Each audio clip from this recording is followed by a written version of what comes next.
volonté. Nous disons plus de toi. Alors tous ensemble disons au Seigneur, plus de toi, Seigneur, plus de toi. plus de toi. Dis-lui encore plus de toi. Plus de toi, Seigneur, plus de toi. Plus de toi. Disons-lui encore plus de toi. Plus de toi, Seigneur, plus de toi. Plus de toi. Disons-lui encore tous ensemble plus de toi. Plus de toi, Seigneur, plus de toi, papa. Plus de toi. Moins de nous et plus de toi. Plus de toi. Efface les hommes, éclipse les hommes. Et exprime-toi au travers de de tel que nous sommes. Plus de toi. Oui, papa. Plus de toi. Nous disons ce soir plus de toi. Plus de toi. Nous disons plus. De toi. Ah oui, c'est ce que nous voulons, papa. Plus de toi. C'est ce que nous désirons. C'est la raison pour laquelle nous sommes là ce soir. Plus de toi. Plus de toi. Est-ce qu'il y a quelqu'un pour lui dire je veux plus de toi? Plus de toi. C'est la raison de ma participation ce soir, papa. C'est la raison de notre présence. C'est la raison de la tenue de ce rendez-vous, papa. Plus de toi, papa. Oui, oui, plus de toi, papa. Nous voulons. Nous voulons. Plus de toi. Nous disons que nous voulons, papa. Nous disons. Nous disons que nous voulons, papa. Plus de toi. Dis-lui que tu veux plus de lui. C'est plus de lui qui fera la différence. Ce n'est pas plus de diplôme, bien que les diplômes soient importants, mais c'est plus de lui qui fera la différence. C'est plus de lui qui t'amènerait dans une autre dimension supérieure. Oui, c'est plus de lui. Nous avons compris que ce qui est premier important, c'est lui d'abord. Oh, c'est lui, c'est pourquoi nous disons. C'est pourquoi nous disons plus de toi, papa. Plus de toi. Ce n'est pas pour nous un chant, mais c'est une prière. C'est une prière, papa. Entends. Incline tes oreilles et entends, papa. Nous voulons plus de toi.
faire ce qui est agréable, parfait à tes yeux.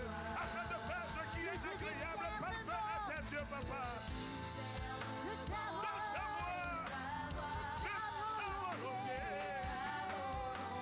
C'est pourquoi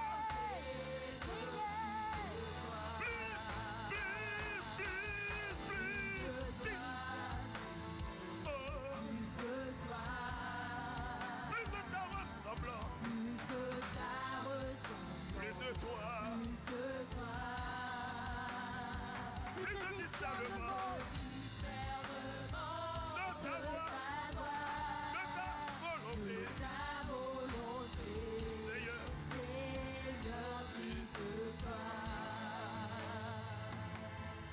assurément, Père, si nous mettons le focus à te chercher toi, à désirer chaque jour davantage plus de toi. Si notre focus est en premier lieu ton cœur, alors la différence serait inéluctable. La différence serait palpable. Ce n'est qu'une question de temps. Si notre focus est ton cœur en premier lieu, alors nous allons manifester ta ressemblance. C'est-à-dire, les hommes en nous voyant diront, comme ils l'ont dit des premiers, voilà les chrétiens, ceux qui suivent Christ. Ils diront de nous, voici ceux qui sont semblables au Christ dont on a entendu parler. Ils manifestent le Christ vivant parce que tu aurais totalement été formé à nous. Et ainsi, nous aurons un discernement aiguisé pour réaliser quelle est ta volonté, quelle est ta voie en temps réel pour la réussite, afin que ton nom soit reconnu, célébré, glorifié, honoré et acclamé de tous. Au travers de nos vies, tous reconnaîtront que tu es Dieu.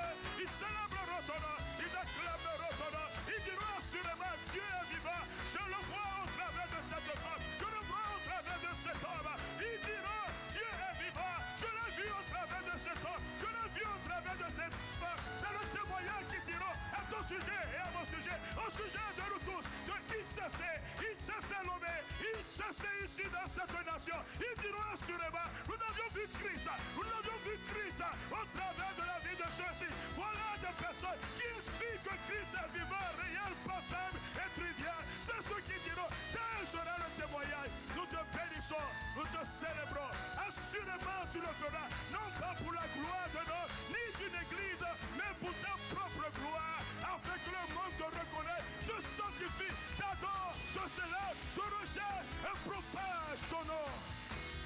Béni sois-tu. Au nom de Jésus. Si c'est là ta quête, si c'est là ton désir, est-ce que par anticipation, tu peux célébrer Dieu? Parce qu'il le fera. Parce qu'il le fera.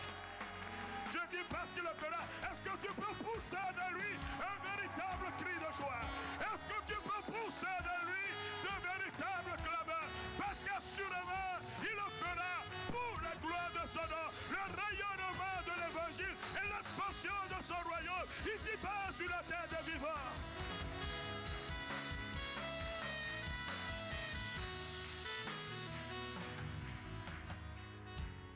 Au nom de Jésus. Amen. Est-ce que tu peux me donner encore un bon? Oh non. Ce n'est pas à la hauteur de la majesté que tu acclames. Oh non, ce n'est pas à la hauteur. Ce n'est pas à la hauteur de la majesté que tu acclames. Selon que la Bible dit, poussez vers lui des cris de joie. Poussez vers lui. Poussez vers lui des cris de joie. Poussez, poussez, poussez.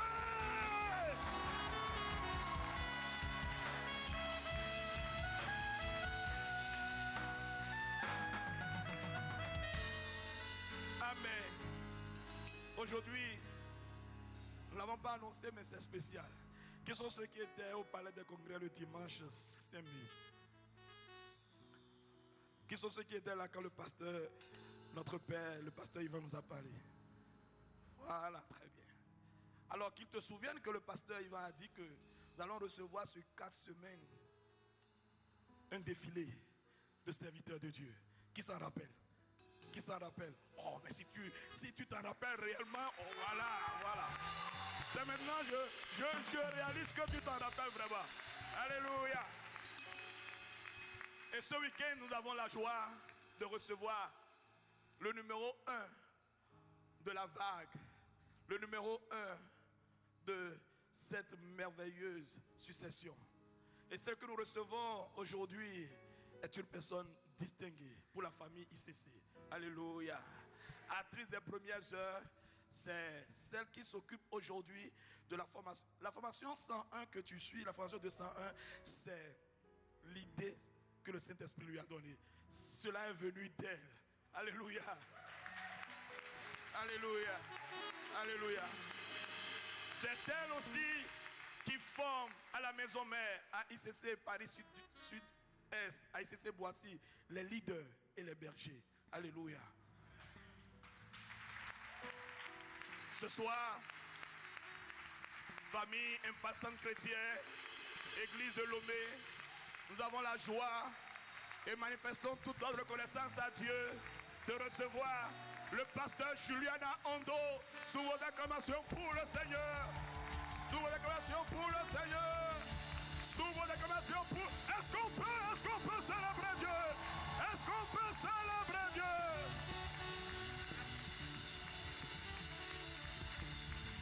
Alléluia. Amen, amen. Bonjour à tous et à toutes. Je suis dans la joie d'être parmi vous. Amen. On va simplement prier et puis on va laisser le Seigneur nous conduire. Que quelqu'un dise Amen. Amen. Est-ce que tu peux encore élever la voix par l'Esprit?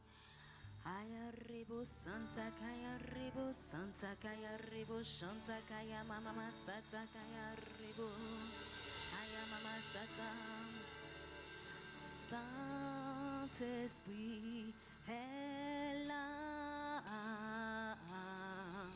le Saint-Esprit est là, le Saint-Esprit est là, le Saint-Esprit est là.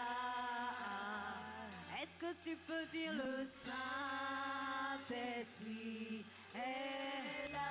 Dans ce lieu, il est là. Le Saint-Esprit est là. Seigneur, tu es là. Le Saint-Esprit est là. Le Saint-Esprit est là. Tu es là, le Saint-Esprit est là.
descendes. Hey, nous avons besoin que tu descendes dans ce lieu, que tu descendes dans notre situation, que tu descendes, Seigneur oh Dieu, pour nous parler, que tu descendes pour libérer, que tu descendes pour délivrer.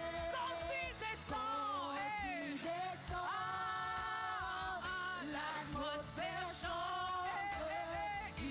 Ah Seigneur, change l'atmosphère de nos vies, change l'atmosphère de nos églises. Quand il descend sur le toboggan, nous disons, tout s'arrête au verre, il y a transfert. Nous appelons ce transfert à cette échelle entre le ciel et la terre. Quand il descend, quand tu descends, l'atmosphère change, il y a transfert entre ciel.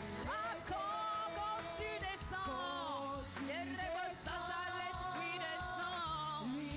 Agarrebo Santa, Agarrebo, il y a transfert.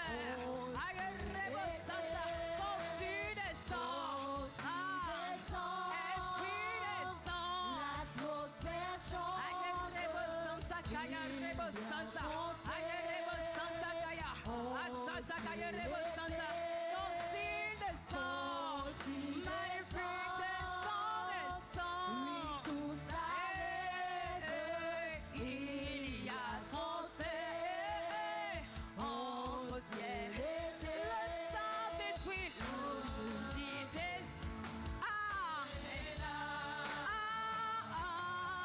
Le Saint-Esprit dit le Saint-Esprit est dans la place. L'onction de Dieu est là. L'autorité de Dieu est là. Le sang de Dieu est là. Le Saint-Esprit est là.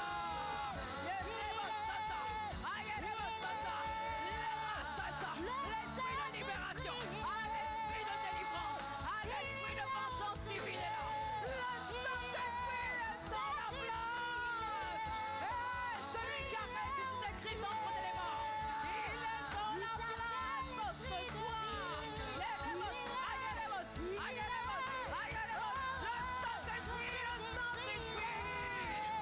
l'onction de Dieu est là. L'onction de Dieu est là. Le Saint-Esprit, le Saint-Esprit.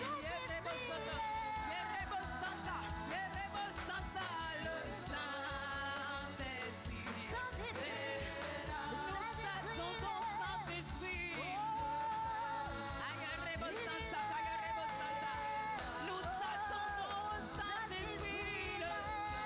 Nous t'attendons. Agarrebo Santa. Nous t'attendons, nous te faisons la place. Nous te laissons l'espace, Saint-Esprit de Dieu. Agarrebo Santa, que l'atmosphère soit dégagée. Saint-Esprit, les massata, que tout esprit de distraction soit neutralisé, que tout esprit appelé pour nous perturber soit neutralisé, que nos pensées soient rendues captives à l'obéissance de Christ, parce que le Saint-Esprit est là, parce que le Saint-Esprit veut agir, parce que le Saint-Esprit veut se pouvoir en ce lieu. Les massata, les massata,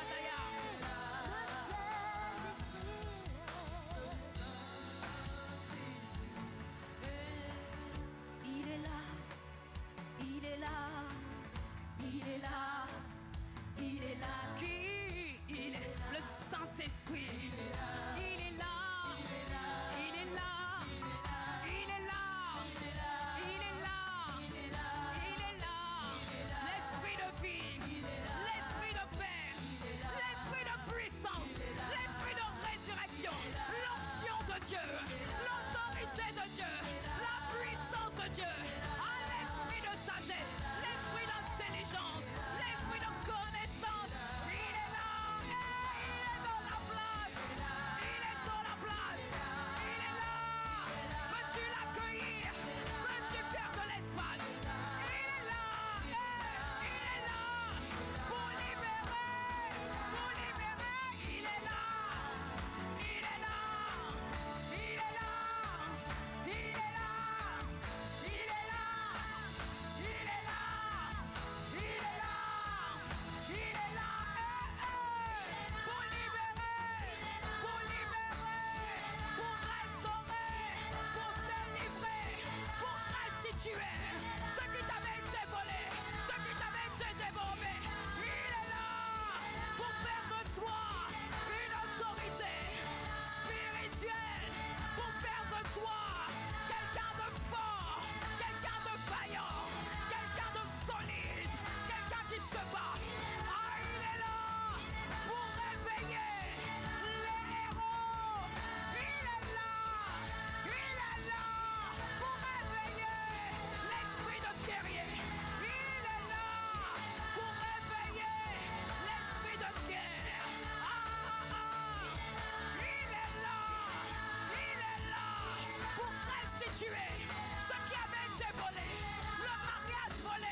pour lui? Est-ce que tu peux danser pour lui? Est-ce que tu peux danser? Est-ce que tu peux danser comme David a dansé?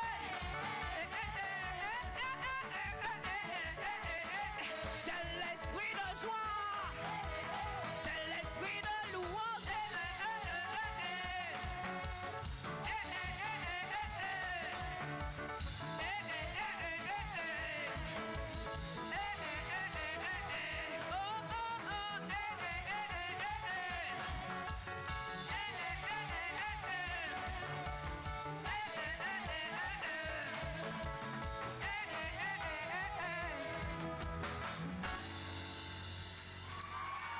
Est-ce que tu peux acclamer, acclamer, acclamer, acclamer?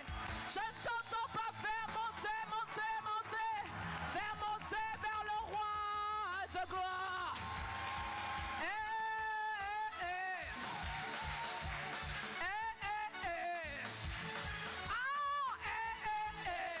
Ce sont des cris de guerre. Ce sont des cris de joie. Ce sont les réveils, le réveil. Le réveil des héros, le réveil des guerriers, le réveil des guerriers, des tueurs de géants.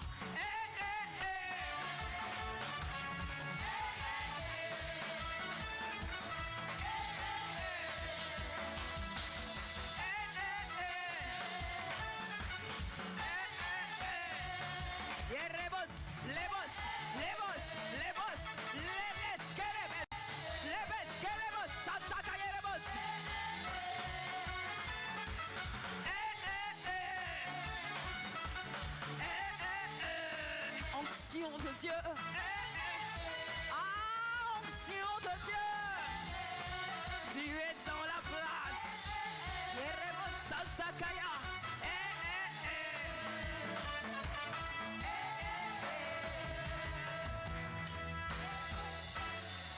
Alléluia.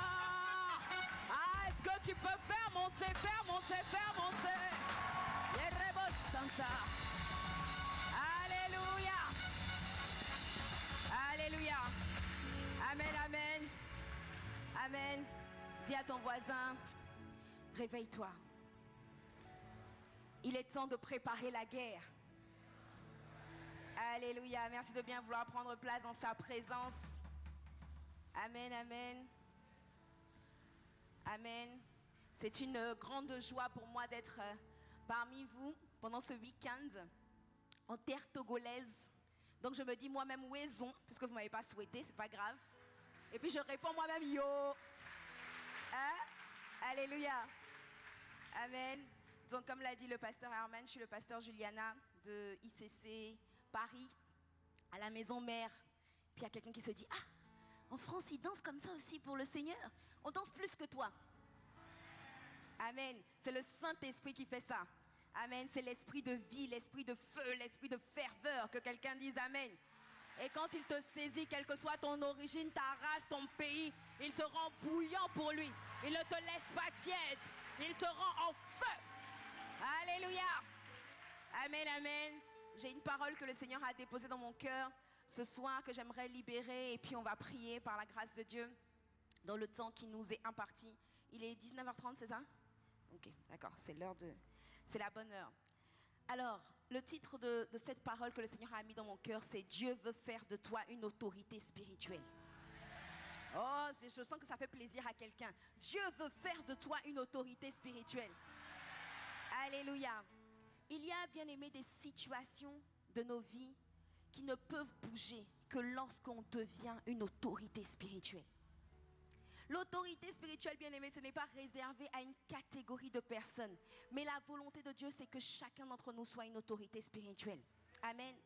Amen, bien aimé, dans un pays comme le Togo, où on sait qu'il y a beaucoup de sorcellerie, il y a beaucoup d'esprits de serpent, qu'est-ce qu'on dit encore? Beaucoup de vaudou, qu'est-ce qu'il y a encore?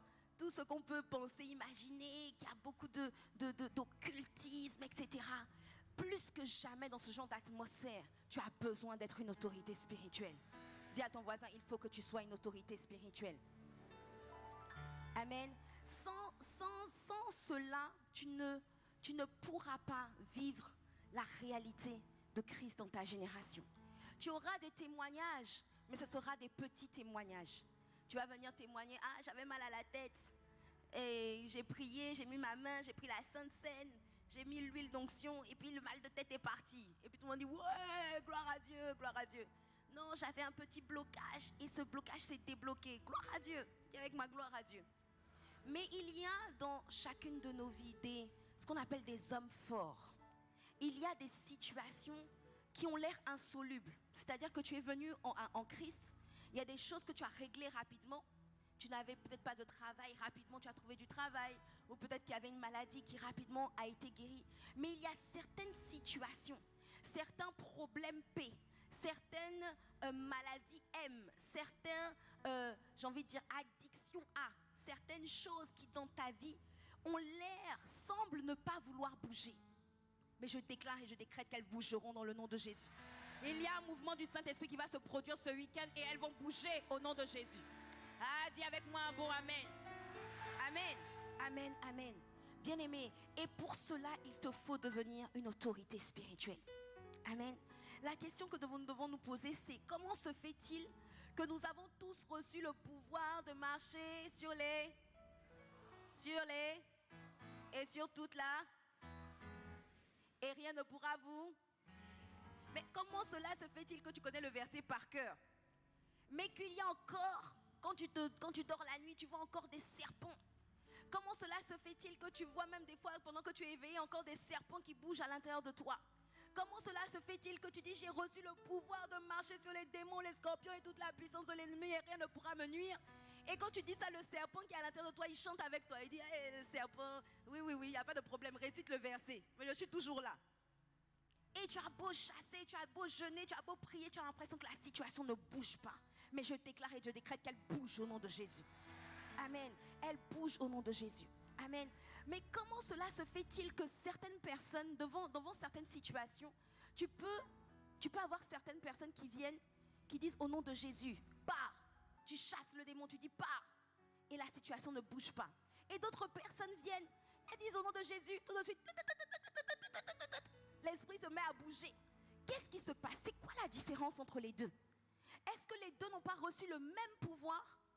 Est-ce que Dieu a fait du favoritisme? Bien-aimé, Dieu ne fait pas de favoritisme. Alléluia. Mais comment se fait-il que certains réussissent à déplacer plus facilement des montagnes quand d'autres ont plus de mal? Comment cela se fait-il que dans la Bible, on voit des personnes comme Josué qui ont arrêté le soleil? Et quand pour toi, le soleil vient, il te chicote. Tu as chaud, tu transpires. Tu dis, soleil, bouge un peu. Le soleil est là, il dit, je suis là, je te chicote bien. Comment cela se fait-il que certains ont l'air de pouvoir, enfin, pas en l'air, mais comment cela se fait-il que certains, comme Élie, ont réussi à arrêter la pluie? Et la Bible dit que Élie était un homme de la même nature que nous. Mais comment cela se fait-il qu'on dit, on n'arrête pas de dire, oui, Élie était un homme de la même nature que nous. Mais en dépit de cela, tu vois quand même qu'en fait, ce que Élie était capable de faire, toi, tu n'arrives pas à le faire. Élie était capable d'arrêter la pluie et de faire revenir la pluie. Alléluia. Et je décrète que nous rentrons tous dans cette dimension au nom de Jésus. Amen. Nous rentrons tous dans cette dimension au nom de Jésus. Amen. Mais effectivement, Élie était un homme de la même nature que nous. Effectivement, nous avons tous qui sommes en Christ, nous avons la même identité. Amen. Nous avons reçu le même pouvoir. Mais qu'est-ce qui fait la différence entre ces deux types de personnes? Ce qui fait la différence, c'est l'autorité spirituelle. Dis avec moi l'autorité spirituelle. Le même pouvoir, la même identité, mais pas la même autorité. Le même pouvoir, mais pas la même autorité. Alléluia. Nous allons lire dans Luc 4 au verset 32. Luc 4 à partir du verset 32. La Bible dit que, au sujet de Jésus, on était frappé de sa doctrine, car il parlait avec autorité. Dis avec moi, il parlait avec autorité. Il se trouva dans la synagogue un homme qui avait un démon impur et qui s'écria d'une voix forte. Ah, qu'y a-t-il en toi et nous, Jésus de Nazareth? Tu es venu pour nous perdre. Je sais qui tu es. Tu es le Saint de Dieu. Et là, Jésus le menaça en disant, tais-toi. Comme on dit ici, bonou. C'est ça, non? Dis avec moi, bonou. Amen. Il dit, tais-toi, sors de cet homme. Amen. Et le démon le jeta au milieu de l'assemblée et sortit de lui sans lui faire aucun mal. Tous furent saisis de stupeur et ils se disaient les uns aux autres: quelle est cette parole? Il commande avec autorité et puissance aux esprits impurs et ils sortent. Alléluia. Qui ne rêverait pas d'arriver à cette dimension? Tu passes simplement, Jésus passait simplement, il n'avait même pas encore dit au nom de Jésus tout ça. Il passait simplement, l'esprit a commencé à s'agiter.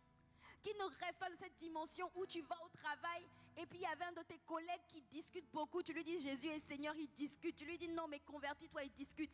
Et puis tu passes au stade où lorsque tu passes simplement à côté de lui, il commence à trembler. Il dit mais c'est bizarre, je sens, l'esprit commence à marcher, à l'agiter, à l'agiter, à l'agiter, à l'agiter. Et toi tu dis seulement, bon nous.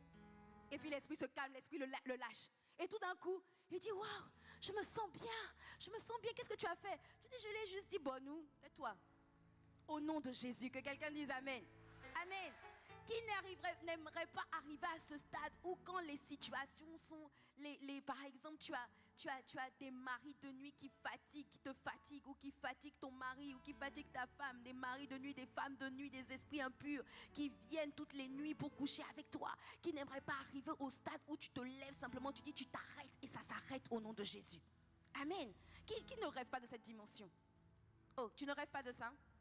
Oh, qui rêve de ça? Ah, je n'ai pas bien posé ma question. Amen. C'était pour voir si vous suiviez. Alléluia. Amen. L'autorité que Jésus avait faisait toute la différence.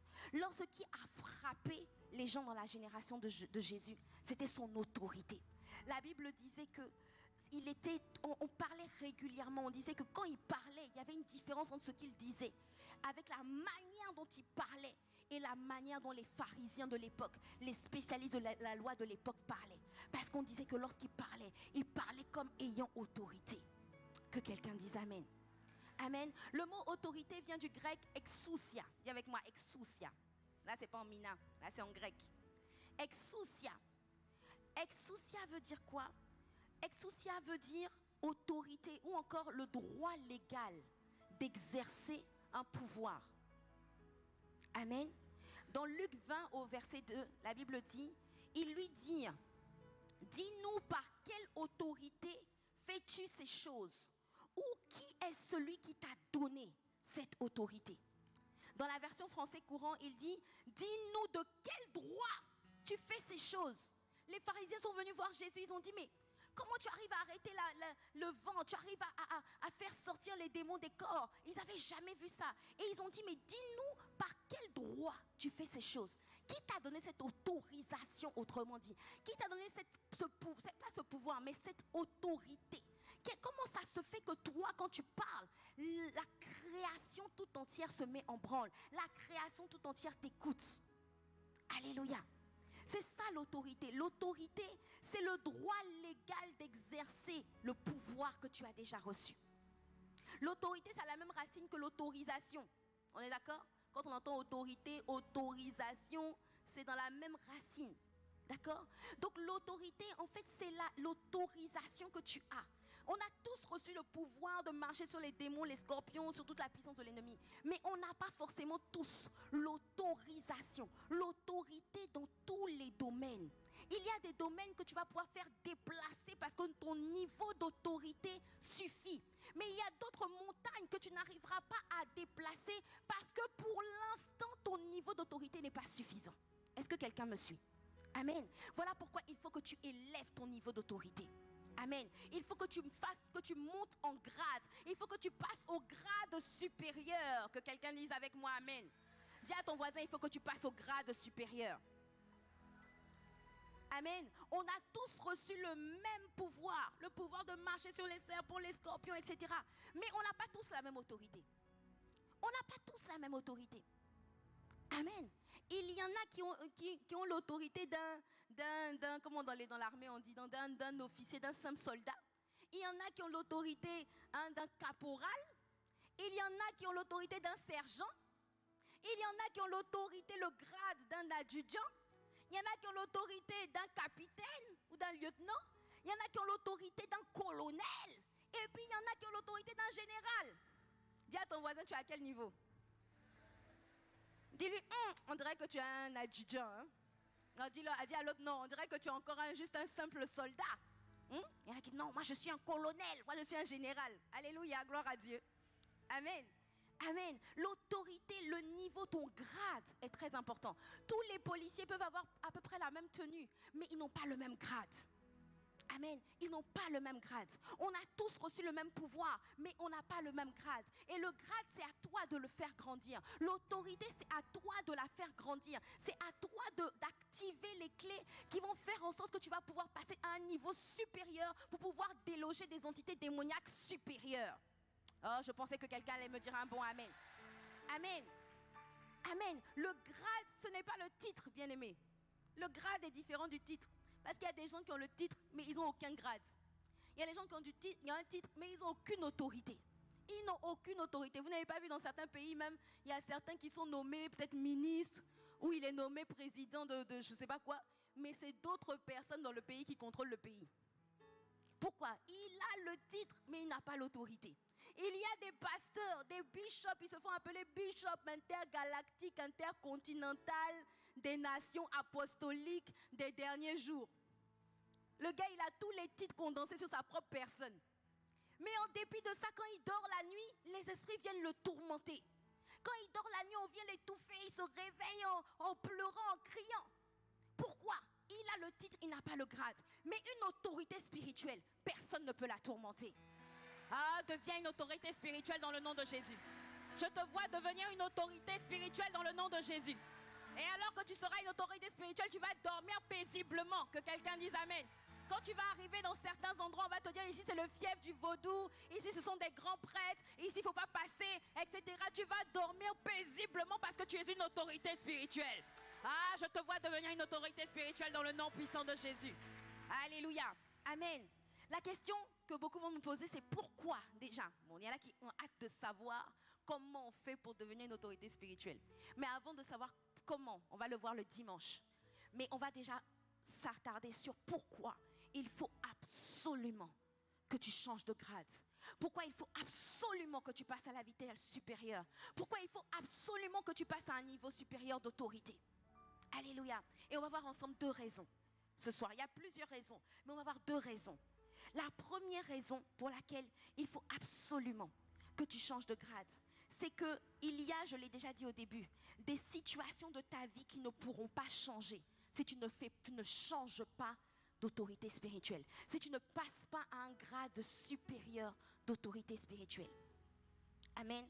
Il y a certaines personnes qui sont bloquées au niveau du mariage. Tu veux te marier depuis des années et dans ta famille, tout le monde est bloqué. Toutes les femmes, il n'y a pas de femmes qui se marient. Et toi, tu te dis, j'ai accepté Jésus-Christ comme Seigneur et Sauveur. C'est fini tous mes problèmes. J'ai signé, on m'a dit, quand si tu signes ici Jésus, tu vas voir ta vie va changer.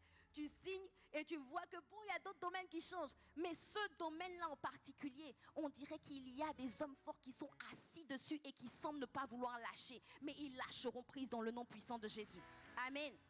Il y a des personnes ici qui sont bloquées parfois au niveau du travail. Tu as beau avoir fait des études, tu peux être brillant, mais on dirait qu'en fait, toutes les portes au niveau professionnel sont bloquées. Amen. Il y a des personnes qui ici ont peut-être voulu faire des études, mais c'est comme si on leur a volé leur intelligence. C'est comme si le cerveau a été fermé à un moment donné. Alléluia. Il y a des personnes ici qui ont des problèmes de santé chronique, des problèmes d'enfantement. Et toi, quand tu pries, tu te dis, mais je veux juste un petit enfant. Juste un enfant comme tout le monde. Pourquoi moi, je ne peux pas avoir cet enfant? Tu te dis, mais j'ai fait des études. Laissez-moi travailler. Je veux juste un petit travail. Je ne demande même pas être directeur. Je veux juste pouvoir subvenir à mes besoins. Il y en a qui se disent, mais tout le monde se marie. Je veux juste un petit gars. Une petite go. Bon, pour en faire ton mari ou ta femme. Hein. Pas pour rester gars et go. Mais il y en a qui se disent, mais pourquoi ça a l'air si compliqué? Pourquoi pour certains c'est fluide? Mais pour moi ça a l'air compliqué. Je galère là où pour certaines personnes surfent, ils nagent. Mais pour toi ça a l'air d'être difficile. Ce qui a l'air facile pour d'autres personnes a l'air difficile. Ça a l'air d'être une transpiration. Certaines femmes ont des enfants, elles pondent des enfants comme on pond des œufs. Première année, enfant. Deuxième année, enfant. Troisième année, enfant. Enfant, on dit, oh, ma soeur, c'est bon maintenant. Et pendant ce temps, il y a la même, oh, je suis encore enceinte. Ah, ça me fatigue. Ah là là. Pendant ce temps, toi, tu n'as même pas eu encore, même pas, je veux dire, un demi-enfant. Même pas l'ombre même les règles sont toujours là. Ça ne semble pas vouloir s'arrêter. Qu'est-ce qui se passe? Pourquoi ce qui a l'air simple pour une personne a l'air si compliqué pour une autre personne? Amen. Mais la réalité, c'est que beaucoup d'entre nous, nous ne réalisons pas. Ou peut-être que nous réalisons, mais que nous semblons être impuissants devant cette situation. Certains d'entre nous, nous réalisons quand même qu'en fait, il y a avant nous des personnes qui ont fait des alliances, qui ont fait des pactes, qui ont vendu pour certains, qui ont vendu nos entrailles. Il y a certaines femmes qui n'arrivent pas à enfanter. Mais si tu remontes dans ton arbre généalogique, si tu remontes plus haut, tu verras qu'en réalité, ce qui s'est passé, c'est qu'à l'époque, parce que la Bible dit dans Exode 34 au verset 7, est-ce qu'on peut afficher Exode 34 au verset 7? Que Dieu conserve son amour jusqu'à 1000 générations, qui pardonne l'iniquité, la rébellion et le péché, mais qui ne tient point le coupable pour innocent, et qui punit l'iniquité des pères sur les enfants et sur les enfants des enfants jusqu'à la 3e et à la 4e génération. Donc, qu'est-ce qui se passe? Toi, tu te dis non, bon, j'ai accepté Jésus, je vis dans la sainteté, je suis jolie quand même, hein? Je prends soin de moi, je suis une jeune fille, j'ai fait des études, etc. Je vais bientôt me marier. Seigneur, vraiment, que le mariage vienne à moi maintenant. Que le frère, ses yeux soient tournés en orbite vers moi au nom puissant de Jésus. Si tu fais cette prière, il faut arrêter de faire ça. Ça, c'est pas la bonne prière. Alléluia. Mais en fait, tu vas te rendre compte qu'en fait, quand tu vas remonter, même si tu ne sais pas remonter, mais tu vas te rendre compte qu'en réalité, ce qui s'est passé, c'est que quelqu'un dans ta famille avait vendu ton mariage, vendu le mariage de toutes les femmes de la famille, vendu pour certains la carrière professionnelle de tous les hommes de la famille, vendu pour certains les entrailles de toutes les femmes de la famille ou de certaines femmes de la famille. Pourquoi? Pour qu'en échange, ils puissent avoir du pouvoir, pour qu'en échange, ils puissent avoir une promotion professionnelle. Et tu te dis quoi? À cause d'une promotion professionnelle, mon arrière-grand-père avait accepté que toutes les femmes de la famille ne resteraient célibataires. Et lui, il est mort. Il est parti. Mais toi, tu es en train de vivre l'effet de cette transaction spirituelle qui a été faite auparavant. Amen. Et tu ne réalises pas. Du coup, quand tu te dis, mais moi, je veux juste me marier, je veux juste travailler, je veux juste avoir des enfants, je veux juste la promotion, je veux juste sortir, je ne comprends pas, j'aimerais sortir de l'impudicité, mais il y a toujours des pensées impures qui viennent m'envahir, qui viennent m'envelopper. J'aimerais juste pouvoir faire des nuits tranquilles, mais il y a toujours des serpents, il y a toujours des gens qui viennent me donner à manger, mais j'en ai marre, je suis fatiguée, je veux juste la paix. Mais tu ne réalises pas que dire que tu vas sortir de cette situation implique que nécessairement tu vas devoir dépouiller ceux qui t'avaient dépouillé hier. Tu ne réalises pas qu'en réalité, il ne s'agit pas juste de prendre ton petit travail et ton petit mariage, mais en réalité, il s'agit de dépouiller des personnes qui s'étaient enrichies avec ta richesse, des personnes qui avaient travaillé avec ton intelligence, des personnes qui étaient en train de prospérer avec ton étoile, avec ta vigueur. Alléluia. Et pour pouvoir le faire, tu vas devoir affronter ce qu'on appelle des autorités spirituelles. Parce que toi, tu te dis, mais moi je veux juste, j'ai le pouvoir de marcher sur les démons, etc. Mais ce que tu ne réalises pas, c'est qu'en face, tu vas devoir affronter ce qu'on appelle des autorités spirituelles. Pas des autorités spirituelles divines, mais des autorités spirituelles démoniaques. Alléluia. La Bible dit dans Éphésiens 6 au verset 12, on connaît tous ce passage, car nous n'avons pas à lutter contre la chair et le sang, mais contre les dominations, les autorités, les princes de ce monde de ténèbres, contre les esprits méchants dans les lieux célestes. Amen. Ici, il cite plusieurs catégories d'autorité spirituelle, plusieurs entités démoniaques qui ont du pouvoir, qui ont de l'autorité, qui ont du grade. C'est comme s'il citait les adjudants, les caporaux, les colonels, les capitaines. Il dit c'est contre eux qu'on a à lutter. Donc si je dois aller lutter contre un capitaine et que moi, au niveau spirituel, je ne suis qu'un simple soldat, qu'est-ce qui va se passer? Je ne vais pas pouvoir avoir la victoire. Que quelqu'un dise Amen. Voilà pourquoi il faut absolument que je monte en grade. Alléluia. Si ceux qui se sont assis sur mon mariage sont au stade de capitaine et que moi je suis encore au stade de, je ne sais pas, d'officier, d'un petit soldat qui vient juste d'être enrôlé dans l'armée, je ne pourrai pas faire le poids. Voilà pourquoi il faut que j'élève mon grade spirituel. Alléluia. Dis à ton voisin, élève le grade spirituel. Amen. On a ce qu'on appelle les dominations. Les dominations, dans domination, il y a domination. C'est-à-dire, ce sont ceux qui dominent une certaine catégorie de personnes. Des fois, c'est certaines ethnies. Des fois, c'est certains pays. On va te dire, par exemple, les gens de ce village-là, ce sont des escrocs. Il ne faut pas leur faire confiance. Ah, comment ça se fait que tous ceux de ce village-là sont des escrocs? Parce que dans ce village-là, il y a ce qu'on appelle une domination qui régit le comportement des personnes qui sortent de ce village-là. Il y a des personnes, tu vas voir par exemple dans certains pays, on va te dire, ah, tu te maries quand tu dis, bon, je ne sais pas c'est quoi ici, tu te maries avec une personne de tel pays. On dit, oh, de tel coin de l'Afrique. Je ne sais pas s'il y a ça ici. De telle partie de l'Afrique que je ne citerai pas. On te dit, je vais me marier avec un tel. Oh, ceux-là, c'est des voleurs. Ils vont te tuer. Ils vont te tromper. Ce sont des adultères. Ne te marie pas avec eux. Est-ce que vous me suivez? Qu'est-ce qui se passe? Ce sont des dominations qui régissent leur mentalité, qui régissent leur manière de faire, leur manière de penser. Par exemple, on a aux Antilles, vous allez voir qu'en fait, tous les hommes ont tendance, ils font des enfants avec une femme. Et une fois qu'ils ont fini de faire les enfants avec la femme, ou même quand ils sont à 2 enfants, 3 enfants, et puis tout d'un coup, ils s'en vont. Et ils disparaissent de la circulation. Et ils laissent la femme seule avec les enfants. Et vous allez voir, c'est impressionnant. Si vous allez aux Antilles, vous allez voir toutes les femmes, la plupart, j'ai envie de dire 80% des femmes, sont des mères seules avec enfants. Mères seules avec enfants.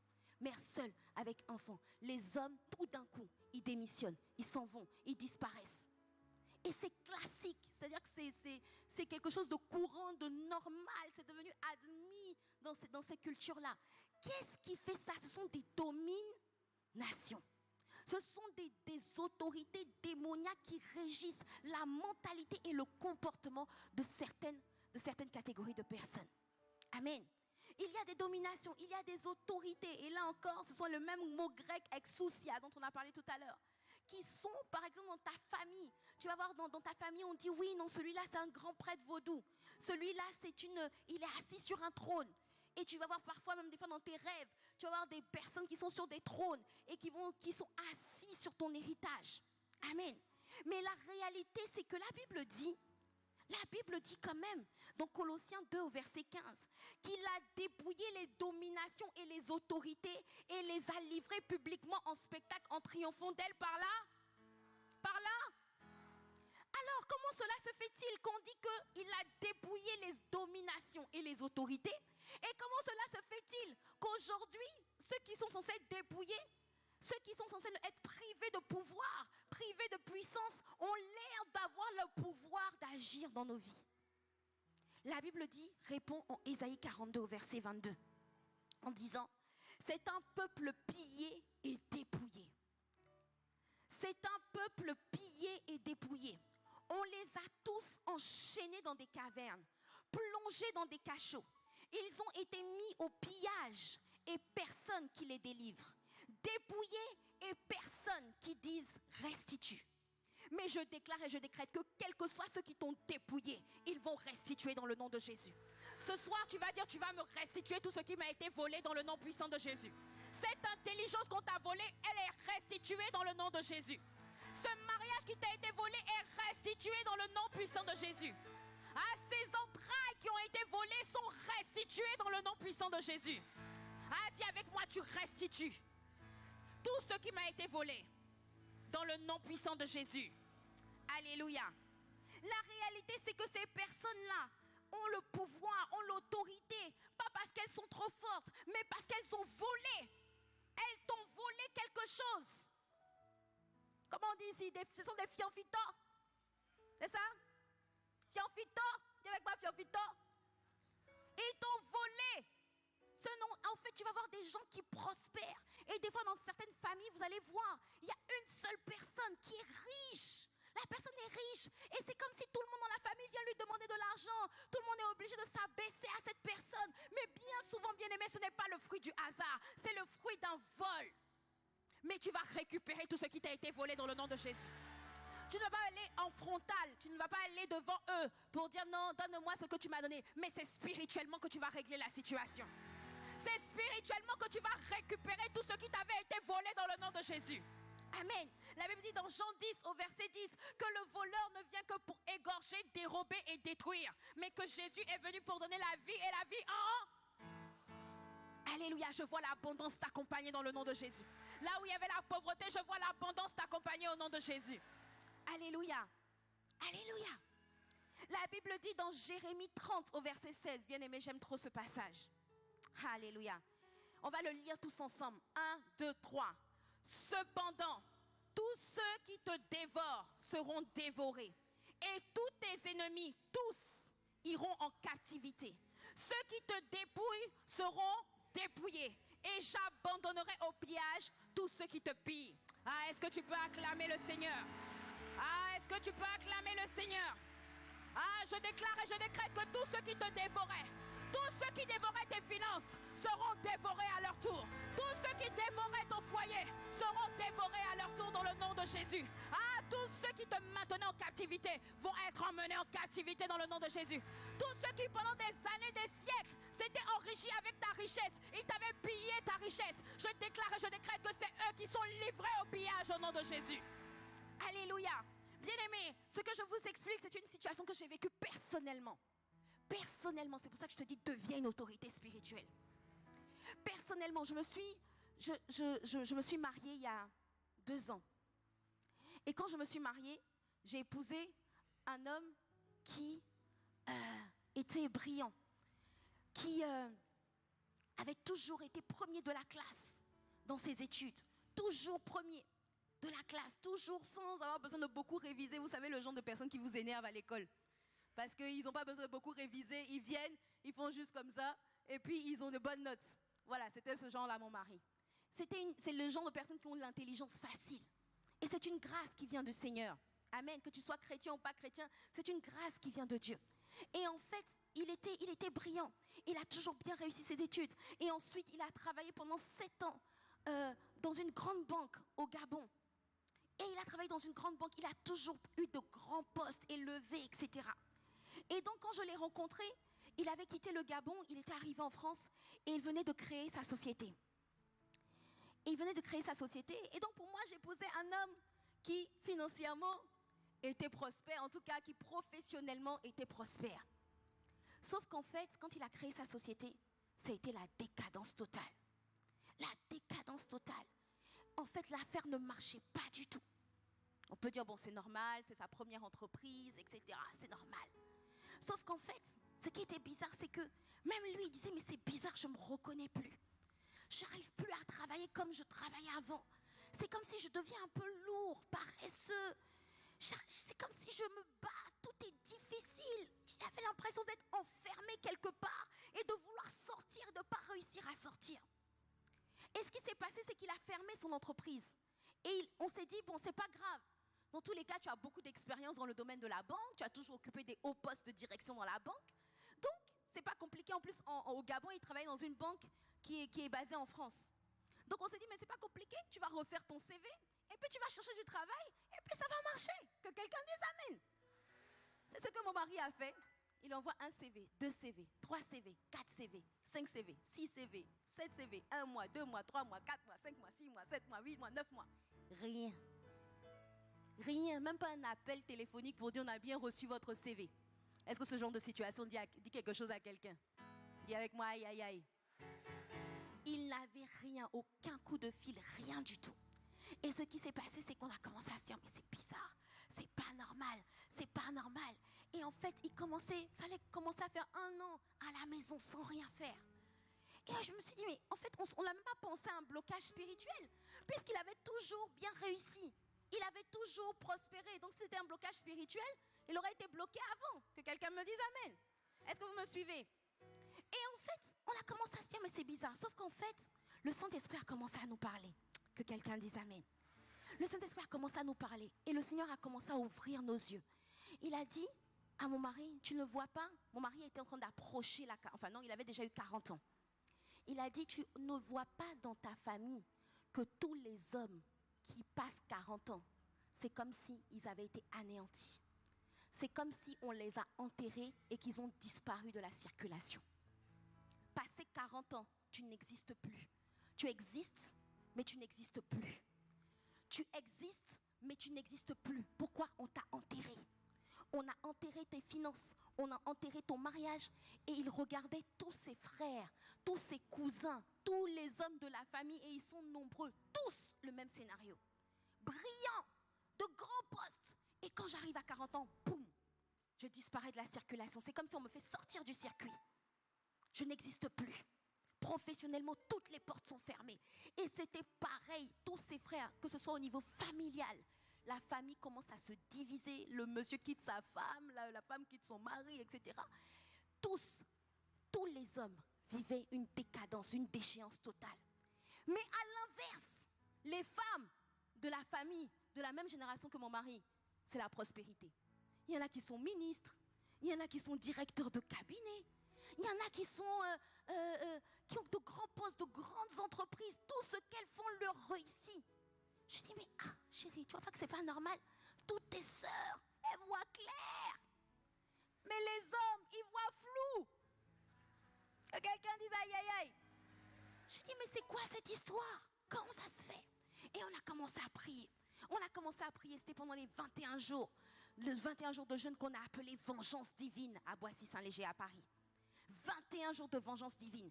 Et on a commencé à prier. Et le Seigneur a commencé à nous parler, à nous montrer justement que, en fait, le pasteur Yvan a commencé à nous enseigner sur cette thématique en nous donnant, par exemple, l'un des passages qu'il nous a donné, c'est le passage que je vous ai lu tout à l'heure, de Jérémie 30, verset 16, qu'il y avait beaucoup de personnes parmi nous qui avaient des situations bloquées, mais ce n'est pas quelque chose de naturel, c'est parce qu'il y a des personnes dans ta famille qui travaillent avec ce qui t'est dû.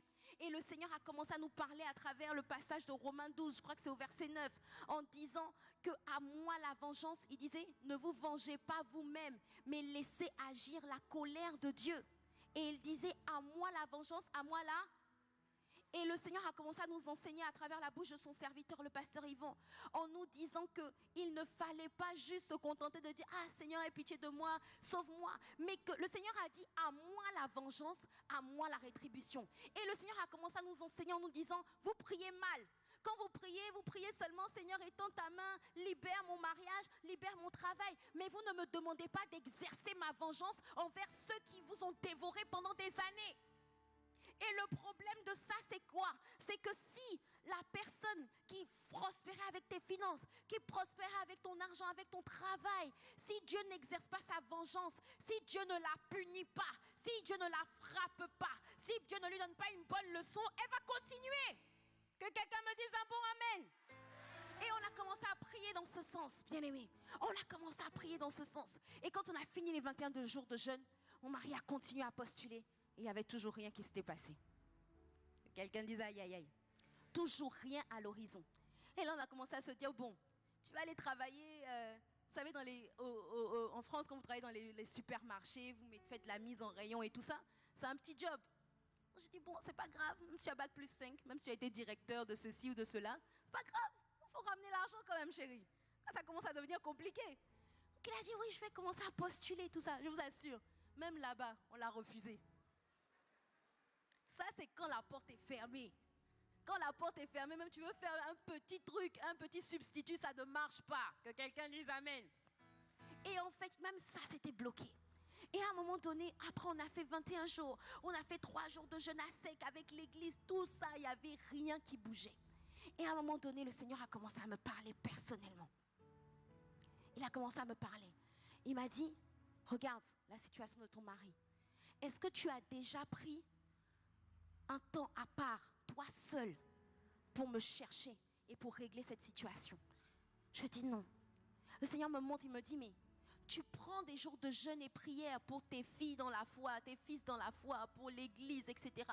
Mais quand il s'agit de ton mari, tu n'as jamais prié. Tu as prié, on a prié de façon collective avec toute l'église, mais tu ne t'es jamais retiré pour me chercher.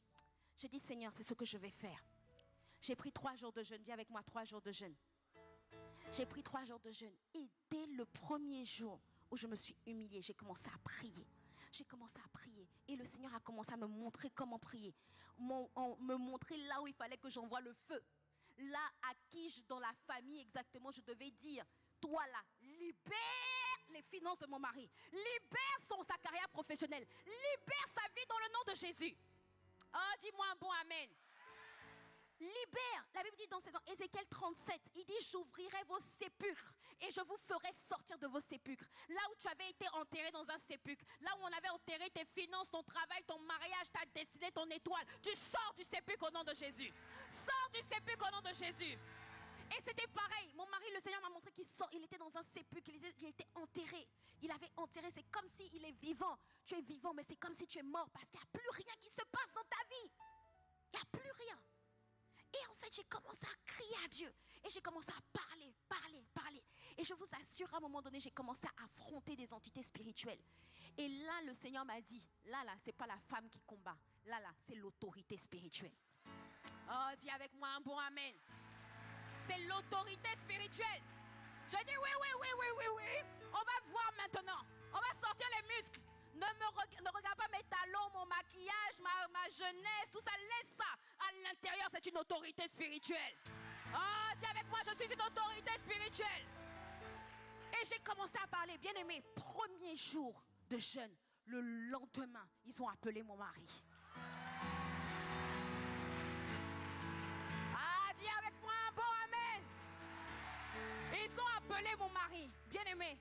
Un directeur d'une grande banque a appelé mon mari. Il a dit, monsieur, il a commencé à faire un entretien au téléphone. On dirait qu'il était pressé d'embaucher mon mari tout de suite. J'ai dit, mais j'ai même pas fini de jeûner. Laissez-moi finir les 3 jours. Oh, vraiment, c'est pas intéressant là. Laissez-moi finir de combattre. Et le deuxième jour, donc le premier jour de jeûne, ils appellent mon mari, venait, les amis. Mon mari venait de postuler. 5 minutes avant, dans les 5 minutes qu'on suivit, il a appelé mon mari. Je viens de recevoir votre CV. Mon mari dit, mais je viens d'envoyer le CV. Il dit, oui, je suis pressée. Votre profil m'intéresse. Il dit, mais tu étais où depuis des années qu'on cherchait le travail? Il dit, mais tu étais où? Il dit, votre profil m'intéresse, etc. Il commence à discuter avec mon mari, etc. Mon mari, c'était un vendredi. Dès lundi, mon mari a un entretien. Il va à son entretien. L'entretien se passe super bien. Pendant ce temps, toujours moi, en prière. Pendant qu'il est en entretien là-bas, femme, c'est ça l'aide. Que quelqu'un dise amen. Qu'une femme me dise un bon amen. Pendant qu'il est en entretien, je suis en train de prier, de proclamer, parce que je savais que ce n'était pas une affaire de travail. Ce n'était pas juste un employeur qui devait prendre une décision. Je savais que c'était des entités spirituelles du côté de sa famille au Gabon là-bas qui devaient lâcher leur emprise sur la vie de mon mari au nom de Jésus. Oh, dis avec moi un bon amen. Et je les vois lâcher leur emprise sur ta vie au nom de Jésus. Et ils ont lâché leur emprise. Ce qui s'est passé, c'est que, donc le premier jour, deuxième, je vous passe les détails. On en parlera peut-être dimanche quand je vais parler des secrets justement pour activer l'autorité spirituelle. Mais ce qui s'est passé, c'est que ça a duré à peu près 2 semaines. Il y a eu plein d'entretiens parce que vous savez, quand c'est comme ça, c'est pas juste une personne que vous voyez, c'est plusieurs personnes. Et pendant tout ce temps, on était en prière, en jeûne. Et à un moment donné, on nous a appelés du côté de la famille de mon mari. Et on lui a dit que celui qui était dans la famille, qui était considéré comme le chef de la famille, c'était le grand frère de son père à lui. Il était considéré comme le chef de la famille. On l'appelait l'empereur. On l'appelait l'empereur. C'était pas juste un surnom. C'est parce qu'il avait un empire. Mais son empire a été détruit au nom de Jésus. Il avait un empire, on l'appelait l'empereur, et c'est lui qui détenait les crânes. il faisait des cultes de crâne. Et c'est lui qui détenait les crânes de la famille. C'était un grand prêtre dans la sorcellerie. Il était dans la franc-maçonnerie, dans tout ce qui est possible et imaginable de mauvais, il était dedans. Il était dedans, il était méchant. Même ses propres enfants ne prospéraient pas. Mais lui, il était d'une richesse. C'était le plus riche de la famille. Le plus riche de la famille. Mais même ses enfants étaient obligés de vivre en étant allaités par lui, tellement il était méchant. Tellement même ses enfants, il avait volé leur richesse. Même ses propres enfants, à 40 ans, leur vie s'est arrêtée aussi. C'était une malédiction qui sévissait dans toute la génération de mon mari. Et ce qui s'est passé, on nous a appelés pour dire, l'empereur est dans le coma. On dit, alléluia. Dis avec moi, alléluia. L'empereur est dans le coma. Alléluia. Et ce qui s'est passé, c'est que pendant une semaine, on attendait, on devait avoir le dernier coup de fil pour avoir le retour du DRH, du directeur des ressources humaines. Et le directeur n'appelait toujours pas. L'empereur, même dans son coma, là, il continue d'agir. Donc on a dit non, il va mourir. Bien aimé, ça peut choquer, mais c'est la Bible qui le dit. Il a dit, à moi la vengeance, à moi la rétribution. Dis avec moi un bon amen. Et ce qui s'est passé pendant une semaine, on a commencé à continuer de pilonner, d'envoyer le feu, de détruire, etc. Et un lundi matin, une semaine après qu'on a déclaré son coma, lundi matin, on nous appelle à 9h. On dit l'empereur est mort. Oui, tu peux acclamer le Seigneur. L'empereur est mort. Bien-aimé, l'empereur est mort.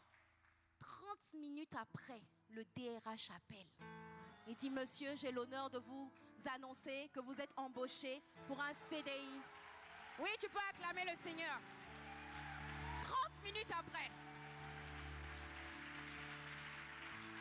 Bien-aimé, qu'est-ce qui a fait la différence? L'autorité spirituelle. Et même le pasteur Yvan me l'a dit. Il m'a dit, là, c'est pas la femme qui a combattu, c'est l'autorité spirituelle qui a combattu. Oh, dis avec moi, deviens une autorité spirituelle. Amen. Parce que bien aimé, sans autorité, ça c'est mon deuxième point. Le premier point, c'est que sans une autorité spirituelle, tu ne peux pas régler certains problèmes. Il y a certains problèmes qui vont demeurer, mais je les vois s'envoler de ta vie au nom de Jésus. Mais le deuxième point, c'est que sans autorité spirituelle, tu ne pourras pas devenir le libérateur que Dieu t'appelle à être. Amen. Personne, bien aimé, vous savez, Israël était en esclavage pendant 430 ans. En Égypte. Et personne ne pouvait libérer Israël de cet esclavage. Et ce qui se passait, c'est que Pharaon travaillait. Il travaillait avec la vigueur d'Israël. Israël était sous l'esclavage de Pharaon. Et il travaillait avec la vigueur. On va le lire dans Exode 1, versets 7 à 14. Exode 1, est-ce qu'on peut afficher s'il vous plaît?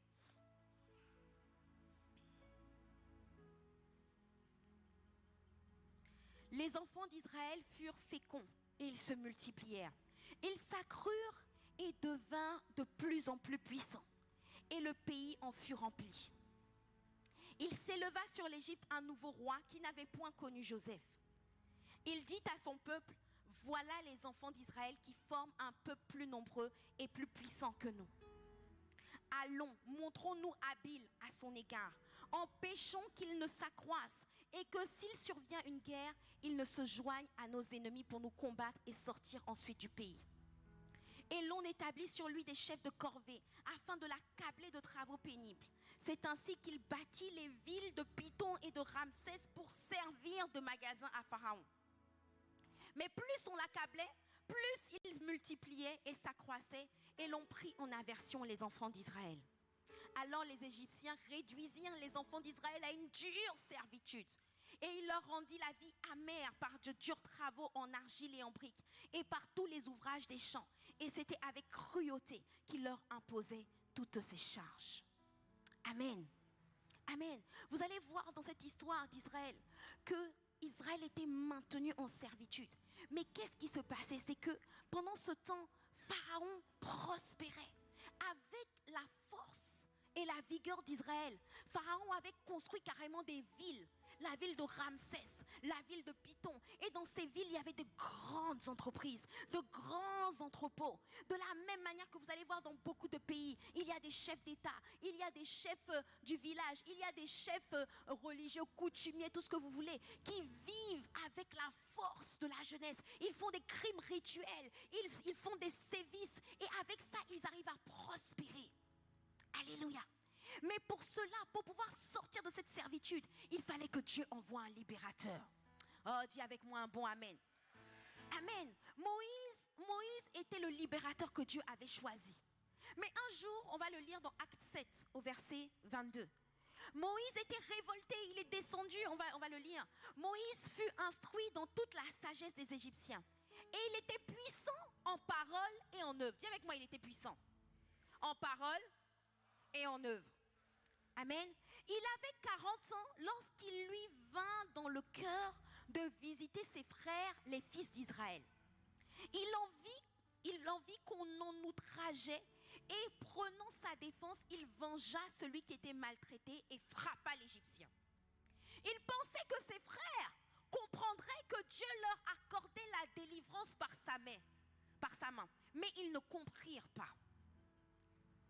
Le jour suivant, il parut au milieu d'eux comme ils se battaient et il les exhorta à la paix.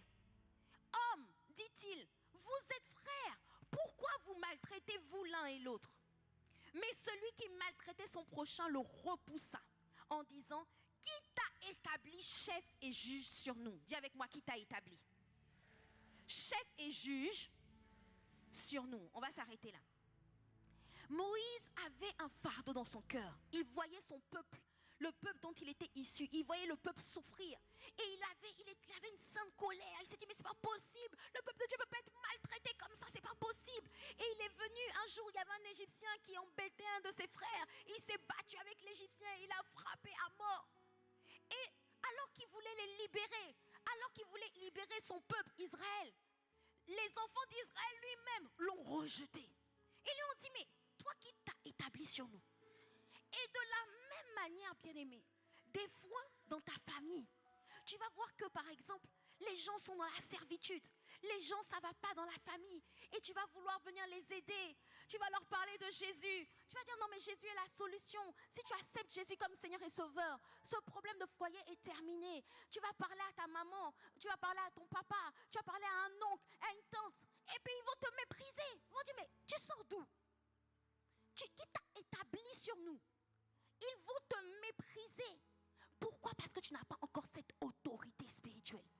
Ils vont te mépriser comme ils ont méprisé Moïse. Moïse avait l'appel de libérateur, mais il n'avait pas encore l'autorité de libérateur. Est-ce que vous me suivez?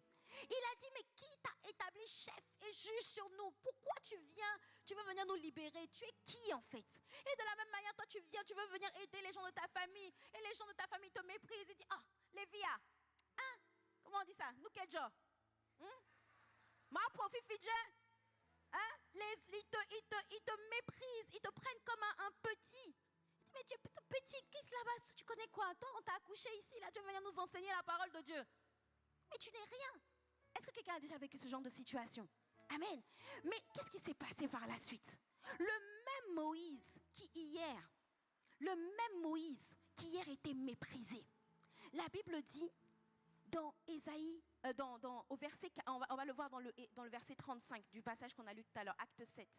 C'est ça, Acte 7, au verset 35, pardon. Ce Moïse qu'ils avaient renié en disant, qui t'a établi chef et juge? C'est lui que Dieu envoya comme chef et comme libérateur avec l'aide de l'ange qui lui était apparu dans le buisson. Que quelqu'un dise gloire à Dieu. Ce même Moïse qu'ils avaient méprisé, ils avaient dit non, mais tu es un petit, qu'est-ce qu'il y a? Tu veux nous faire quoi? Toi tu viens dans ta famille, on te dit mais tu es un petit. Mais même si tu es un petit, tu peux être un libérateur au nom de Jésus. Amen. Même là où on t'avait méprisé, je déclare et je décrète que personne ne méprisera ta jeunesse désormais.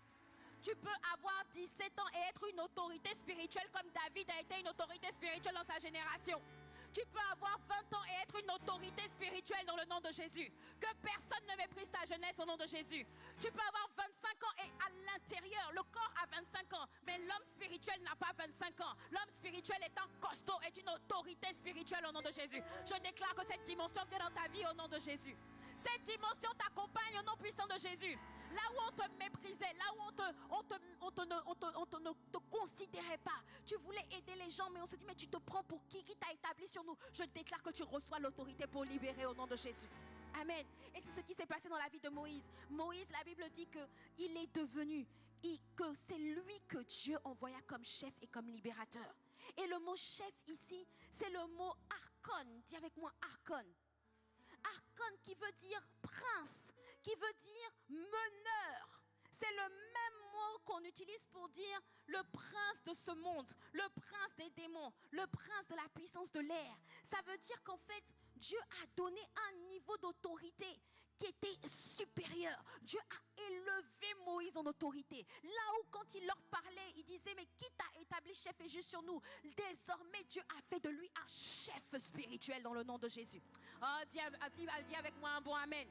Dis avec moi, Dieu fait de moi un chef spirituel. Ah, je te vois devenir un libérateur au nom puissant de Jésus. Amen. Je suis venue te dire que là, bien-aimé, il y a des personnes qui souffrent autour de toi. Il y a des personnes qui sont maintenues. Tu vois, par exemple, il y en a chacun a ce qu'on appelle un battement de cœur. Il y a certaines personnes, tu vas voir, des fois tu vas voir des prostituées. Et tu te dis, mais tu te dis, mais pourquoi elles se prostituent? Et quand tu vois les prostituées, tu as un fardeau dans ton cœur, tu as envie de les libérer, tu as envie de leur parler. Et quand tu vas leur parler, tu te dis, oh, quitte là-bas, tu connais rien, qu'est-ce que tu connais, quitte là. Des fois, tu vois certaines personnes qui sont pauvres, qui sont dans la pauvreté, des jeunes qui sont au chômage, qui ne travaillent pas, et ça te met en colère. Et quand tu veux aller les voir, c'est pareil, c'est comme si tu n'as pas de crédibilité, c'est comme si tu n'as pas d'autorité. Mais quelqu'un a dit que ce qui te met en colère révèle ce que tu es appelé à corriger. Si ça te met en colère de voir des gens pauvres, ça veut dire que Dieu va faire de toi un libérateur sur les gens pauvres au nom de Jésus. Dieu va te faire de toi quelqu'un qui a quitté la pauvreté pour arriver dans la richesse, et désormais tu seras béni pour être une source de bénédiction dans ta génération. Amen.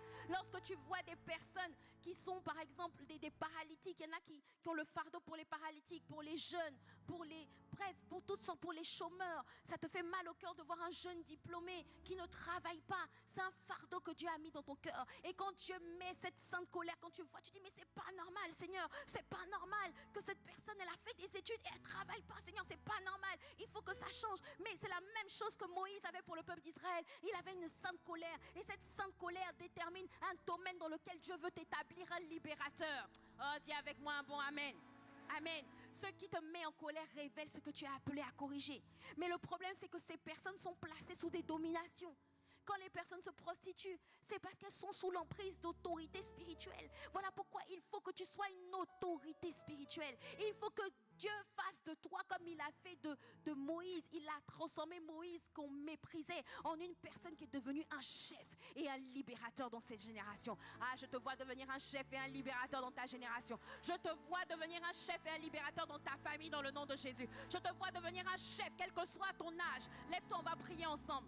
Lève-toi, on va prier ensemble. Quel que soit ton âge, quelle que soit ta catégorie, quelle que soit ta situation actuelle, je te vois devenir un chef et un libérateur dans le nom puissant de Jésus. Tu vas commencer toi-même par récupérer tout ce qui t'avait été volé, par récupérer tout ce qui t'avait été dérobé. Tu vas élever la voix et tu vas dire, je deviens une autorité spirituelle dans le nom de Jésus. Tu vas dire, c'est fini le temps de reculer. C'est fini le temps de subir les assauts de l'adversaire. C'est fini le temps de subir, ce dépouillement. Je sais très bien qui travaille avec ma richesse dans cette famille. Je sais très bien qui a volé ma carrière professionnelle. Je vois très bien qu'on a volé mon intelligence. Mais c'est fini le temps de constater sans plus jamais agir. Désormais, je deviens une autorité spirituelle. Désormais, Dieu exerce sa vengeance divine parce qu'il me fait monter en grade. Dieu te fait monter en grade. Élève la voix et demande à Dieu.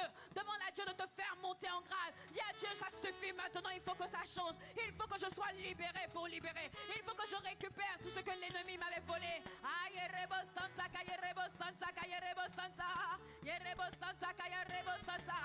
Yerebo santa, kaye rebo santa. Fini le temps de reculer sous les assauts de l'adversaire. Le temps de fuir et de trembler, de faire marche. Est-ce que tu peux dire, fini le temps de reculer sous les assauts de l'adversaire.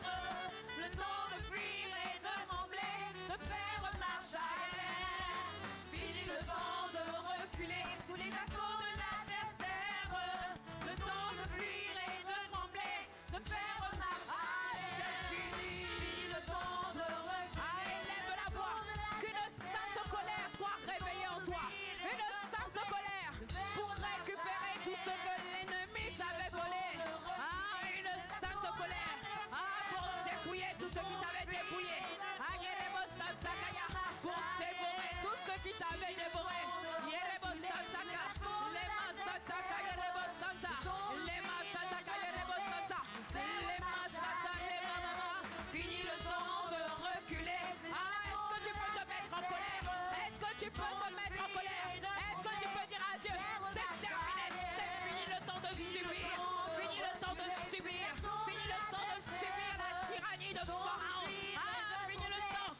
dans ta génération.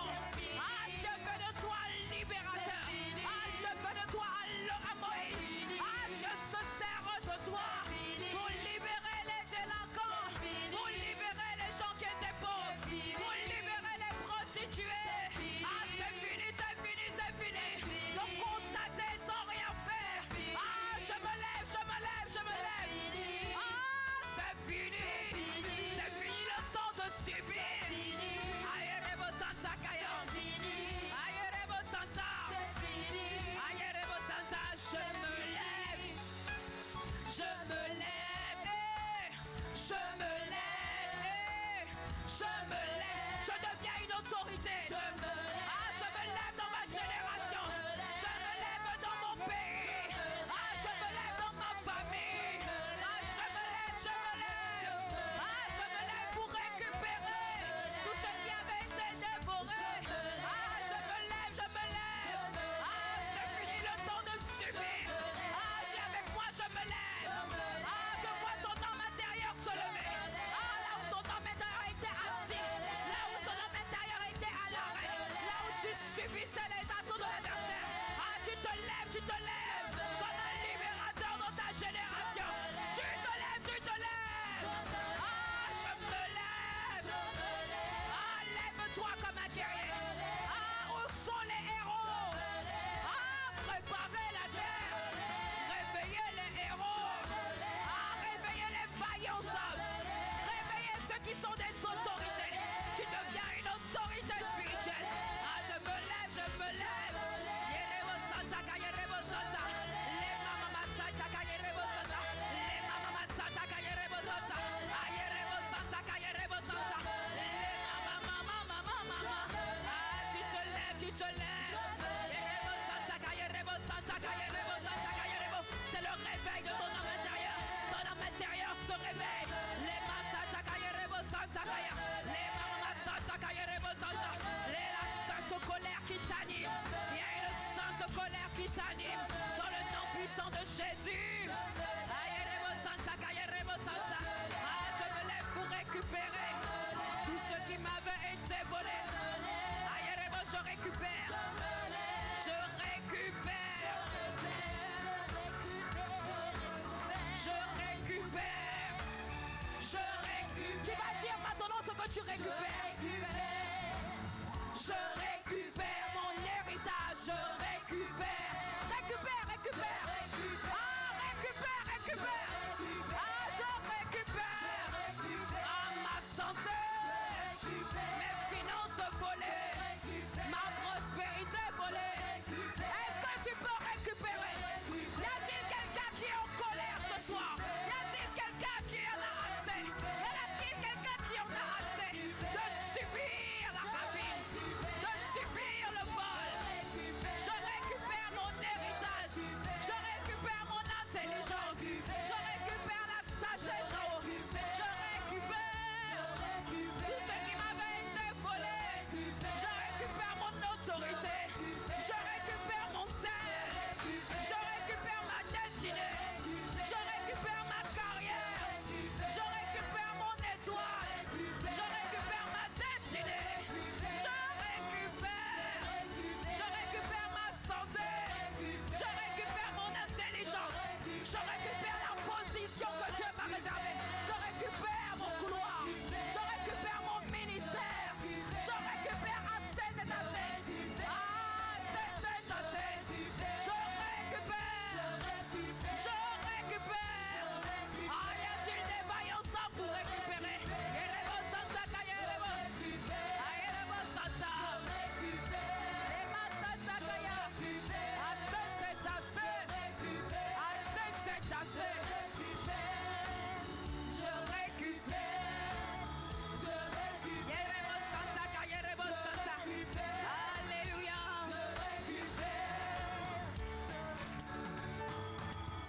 Bien-aimé, tu vas mettre ta main sur ta tête. Tu vas mettre ta main sur ta tête. Et tu vas répéter avec moi. Dans le nom de Jésus. Je te rends grâce de ce que tu fais de moi. Une autorité spirituelle. Un chef spirituel. libérateur spirituel. Désormais, tu me fais monter en grade, en autorité, afin de récupérer tout ce qui m'avait été volé, afin de dévorer tout ce qui m'avait dévoré, afin d'emmener en captivité tout ce qui m'avait emmené en captivité, afin de dépouiller tout ce qui m'avait dépouillé, afin de piller tout ce qui m'avait pillé, afin de libérer tous les gens de ma famille. Dieu fait de moi un libérateur dans ma génération et je récupère tout ce qui m'avait été volé, l'intelligence volée. Je récupère ma sagesse volée. Je récupère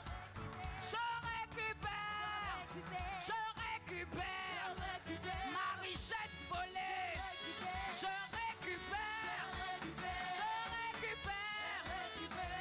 récupère ma prospérité volée. Je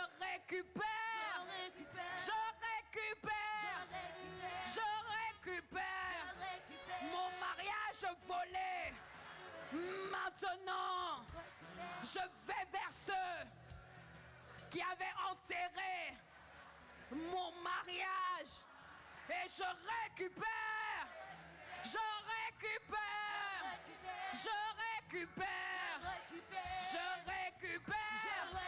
ma santé détériorée.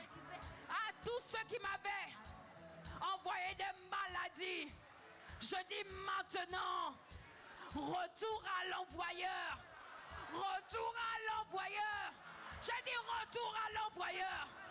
Ah, maintenant, la maladie s'abat sur vous. La pauvreté s'abat sur vous. La folie s'abat sur vous. Dans le nom de Jésus, je récupère mon héritage. Je suis riche pour Dieu. Je suis en bonne santé. Je récupère mon étoile, ma destinée et ma sagesse. Je récupère mon ministère. Je récupère au nom de Jésus. Je suis un chef, un libérateur. Et je ne crains aucune autorité démoniaque. Parce que Dieu m'élève. Dieu m'élève au-dessus d'eux. À cause du sang de Jésus le Christ qui a dépouillé les autorités, les dominations, les esprits mauvais dans les lieux célestes. Au nom de Jésus. Ah, je suis une autorité. Je suis une autorité. Je suis une autorité. Je suis une autorité. Acclame, acclame, acclame, acclame, acclame, acclame, acclame, acclame, acclame, acclame, acclame, acclame, acclame, acclame, acclame. Celui qui fait de toi une autorité. Yerebo Santa, Kayerebo Santa, Kayerebo Santa. Yerebo Santa, Kayerebo Santa, Kayerebo Santa. Yerebo Santa, Kaya Mama Mama Santa, Kayerebo Santa.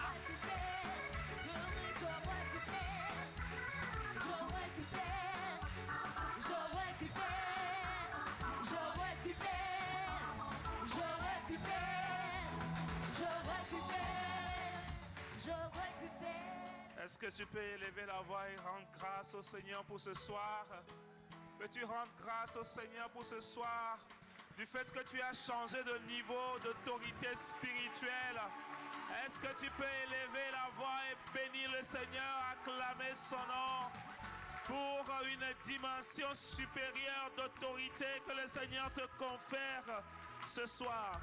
Et laisse-moi te dire que ça ne s'arrête pas ici. Il faut que tu profites bien de cette nuit à la maison. Avec la formule que tu viens d'avoir, il ne faut pas dormir ce soir. Il ne faut pas dormir cette nuit. Il faut que demain on te voit vraiment à un niveau multiplié par 4 au nom de Jésus. Amen. Amen. Est-ce que nous pouvons élever nos voix, levons aussi nos mains. Seigneur, nous te rendons grâce pour ce soir. Merci pour ce week-end spécial. Merci pour avoir envoyé ta servante avec une parole de la saison pour tes enfants ici à Lomé. Nous te rendons infiniment grâce, Seigneur. Nous te bénissons pour sa vie. Et nous te demandons, Seigneur, de la remplir à nouveau, afin qu'avant la fin du culte dimanche, Seigneur, que les témoignages pleuvent à gauche, à droite de ce que tu nous as visité ce week-end à Lomé dans le beau et précieux nom de Jésus. À présent que nous voulons quitter ce lieu, nous déclarons que ce n'est pas la fin de ta présence, mais que nous sommes les véhicules qui transportent ta présence avec nous, Seigneur. Et donne-nous de continuer l'œuvre que tu as commencée avec nous ce soir, de la continuer avec toi dans nos demeures avec le Saint-Esprit jusqu'à l'achèvement total. Maintenant que nous voulons partir, nous déclarons que nous sommes protégés. Nous sommes gardés en tant qu'autorité supérieure. Nous déclarons que le ministère des anges est libéré en notre faveur et que la cohorte de l'armée céleste est devant nous, derrière nous, à nos côtés dans le nom puissant de Jésus. Que ta grâce, Seigneur Jésus, que l'amour de Dieu le Père et la communion du Saint-Esprit demeurent avec chacun de nous dans le beau, le merveilleux, le glorieux nom de Jésus le Christ. Nous avons prié, reçu. Amen, amen, amen, amen, amen. Amen. Est-ce que dimanche, tu veux bien inviter un membre de ta famille, un collègue, quelqu'un de ton quartier à venir célébrer le Seigneur avec nous à partir de 8h déjà? Amen. Que le Seigneur vous bénisse. Excellente soirée, excellent week-end. Le Seigneur est avec toi. Amen.